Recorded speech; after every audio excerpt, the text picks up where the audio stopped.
दोस्तों, उत्तर प्रदेश की भारतीय जनता पार्टी की सरकार जो है लगातार उस पर बुलडोजर एक्शन को लेकर सवाल उठते रहते हैं। लेकिन अब सरकार पर सवाल उठा दिए हैं मुस्लिम संगठन उलेमाए हिंद के अध्यक्ष मौलाना अरशद मदनी ने। जी हां, मौलाना अरशद मदनी ने अब ऐलान कर दिया है कि अब वो भारतीय जनता पार्टी की सरकार की मनमानी को चलने नहीं देंगे। उन्होंने कह दिया है कि ये जो मदरसे हैं, ये जो मस्जिदें हैं, ये हमारी पहचान है और इसे हम अब मिटने नहीं देंगे।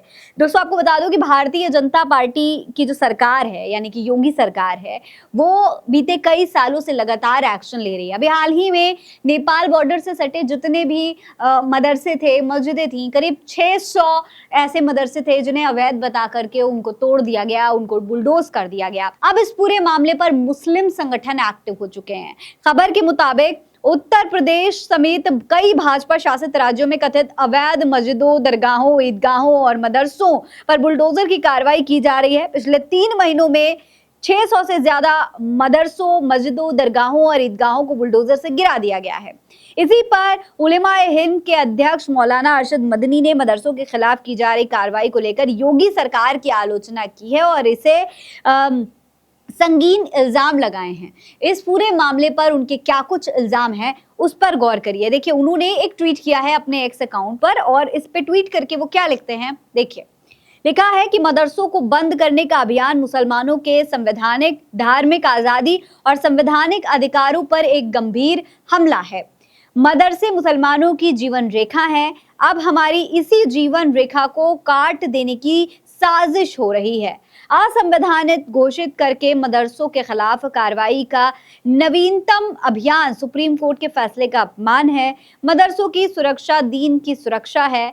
हम लोकतंत्र, संविधान की सर्वोच्चता और मदरसों की सुरक्षा के लिए कानूनी और लोकतांत्रिक संघर्ष जारी रखेंगे। तो दोस्तों, इस तरीके से इन्होंने ट्वीट किया और साफ तौर पर सवाल उठाया कि भाई, अगर इस तरीके से आप मदरसों पर एक्शन ले रहे हैं, तमाम मदरसों को तोड़ रहे हैं, तो ये हमारे पूरे के पूरे धार्मिक जो एक धार्मिक इतिहास है, जो हमारे धर्म है, उस पर सीधा निशाना है। और साफ तौर पर ये सुप्रीम कोर्ट का भी अवहेलना का मामला है, क्योंकि सुप्रीम कोर्ट पहले भी कह चुका है कि जब तक कोर्ट का फैसला नहीं आता किसी भी बिल्डिंग को लेकर के, किसी भी मदरसे को लेकर के, किसी भी मस्जिद को लेकर के, तब तक आप एक्शन नहीं ले सकते। इस तरीके से मदरसों या मस्जिदों को तोड़ नहीं सकते बुलडोजर से।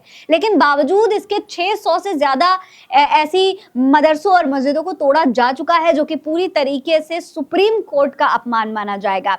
इस पूरे मामले पर मदनी इस वक्त काफी एक्शन मोड में नजर आ रहे हैं। उनका गुस्सा साफ तौर पर नजर आ रहा है। आपको बता दें कि इस पूरे मामले पर अरशद मदनी ने योगी सरकार की भी आलोचना की है। इससे पहले भी मौलाना अरशद मदनी ने मदरसों के खिलाफ चल रही योगी सरकार की कार्रवाई की आलोचना की थी। उन्होंने कहा था कि मदरसों को निशाना बनाना मुसलमानों को राजनीतिक रूप से कमजोर करने जैसा है।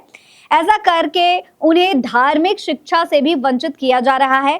उन्होंने आगे कहा था कि ये अभियान न सिर्फ सुप्रीम कोर्ट के आदेश का उल्लंघन है, बल्कि संविधान की उन धाराओं को भी रौंदने की कोशिश है जिसमें अल्पसंख्यकों को शिक्षण संस्थान स्थापित करने की आजादी दी गई है। अच्छा, संविधान तमाम धर्मों को आजादी देता है कि वो अपने शिक्षक संस्थान बनाएं, अपने धार्मिक शिक्षा प्रदान करें लोगों को, अपने बच्चों को। लेकिन यहाँ पर जो एक्शन हो रहा है यूपी सरकार का, वो साफ तौर पर संविधान का भी अपमान माना जाएगा, क्योंकि संविधान जब हमें ये आजादी देता है तो आप कैसे हमें रोक सकते हैं अपने मदरसों में अपने बच्चों को धार्मिक शिक्षा देने से। इस पूरे मामले पर अरशद मदनी के इस बयान के बारे में आप क्या सोचते हैं, कमेंट बॉक्स में लिखकर हमें जरूर बताइएगा। और हाँ, चैनल को सब्सक्राइब करना ना भूलिएगा, ताकि इसी तरीके के तमाम बड़े अपडेट्स हम आपको देते रहें। जय हिंद, जय भारत।